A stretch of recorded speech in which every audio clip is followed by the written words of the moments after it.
please, I'll need some of these laughs and applause for later. Now it's time to bring up our next comedian. And you may have seen her on the David Letterman show. Ladies and gentlemen, please welcome Corey Kahaney.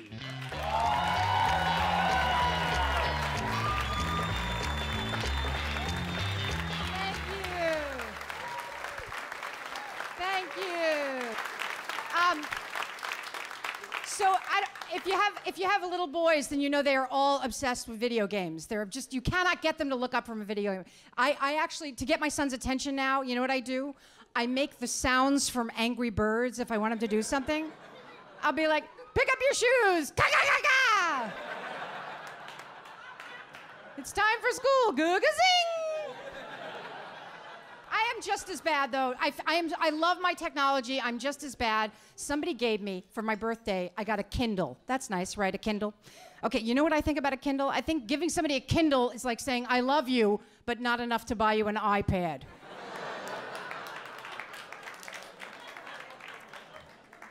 My son asked such a deep question the other day. He said, Mommy, are things going to get better for America, you know, now that Obama is in his second term? I mean, he's 8. And I was honest. I said, well, maybe if the Democrats and the Republicans start working together. And he's like, Mommy, what's a Republican? What's a Democrat? And I have to explain to an 8-year-old our two-party system. I mean, I don't even know if I had the language. This was the best I could come up with. I said, well, as I understand it, a Democrat is like this really nice aunt who promises to take you to Disney World, but then something always comes up and she never comes through.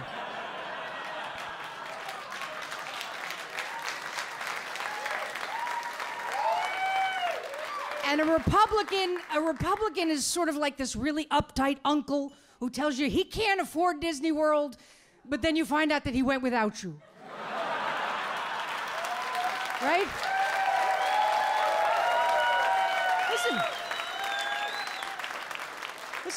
Listen, these are crazy times we're living in. I don't know where we're going to be. I mean, the economy, you have to get very creative in this economy. That's the whole key. I filled out a credit card application, and you know where it says other income?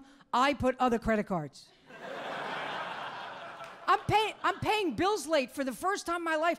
I'm so ashamed. I was 5 days late with my bill to Macy's. And they called me at home. Could you imagine? 5 days late, Macy's calls me at home. And by the way, if some of you are judging me in that corner, my bill was $39, all right? Macy's called me at home for $39. I'm like, really? You're calling me at home for $39? What do you think I'm gonna skip town? You think I'm gonna leave the country with my Lancome eyebrow pencil and put you out of business? We owe China $680 billion. I wanna hear that call.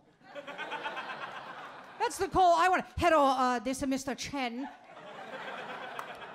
Yeah, I must speak with you about urgent matter.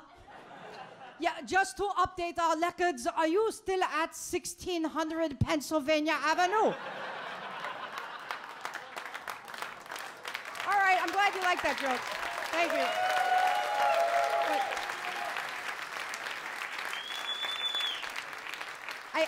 I recently told that joke and I got a complaint. And I was at a comedy club and I walked out of the showroom and there was a girl at the bar and she was waiting for me and she goes, you should be really careful with that joke you do about China.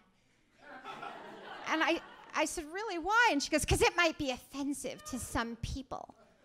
And she was Asian, so I was very sensitive. And I said, well, I'm saying that China owns our country. I don't see how you might be offended by that.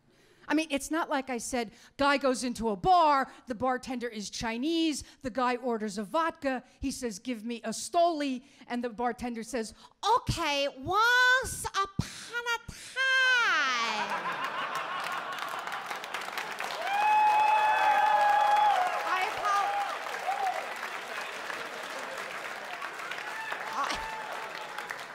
I am sorry if that offended anyone. I just wanted to demonstrate the difference between an offensive